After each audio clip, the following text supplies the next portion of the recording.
سکھر بیوروچیف ملت نیوز سید ضیاء سکھر سمیت سندھ کے مختلف اضلاع سے تعلق رکھنے والے امیدواران نے IBA یونیورسٹی کے زیر اہتمام امتحانات دینے والے امیدواروں کی کثیر تعداد نے سکھر IBA کالج کے سامنے احتجاج کیا۔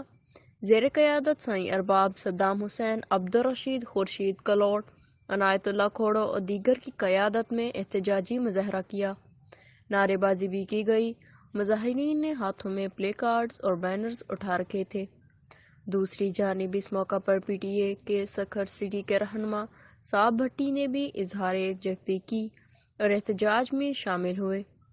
مذکورہ امیدواروں نے صحافیوں کو بتایا کہ محکمہ تعلیم میں ٹیچنگ اسٹاف کی بھرتی کے لیے امتحان دیا تھا، ہمیں IBA انتظامیہ نے جان بوجھ کر فیل کیا ہے۔ ہمارے احتجاج کے بعد وائس چانسلر نے ہمیں ری چیکنگ عمل کے لیے کہا۔ 4 روز سے چکر کاٹ رہے ہیں لیکن کوئی سنوائی نہیں ہو رہی۔ مظاہرین نے بالا حکام سے اپیل کی ہے کہ معاملہ کا نوٹس لے کر انہیں روزگار فراہم کر کے تحفظ و انصاف فراہم کیا جائے۔ امیدواروں کا کہنا تھا کہ ہمارے مطالبات پورے نہیں ہوئے تو احتجاج کا دائرہ بڑھا دیا جائے گا۔ کیمرہ مین محمد اشفاق کے ساتھ سید ضیاء الرحمن، بیوروچیف ملت نیوز HD سکھر۔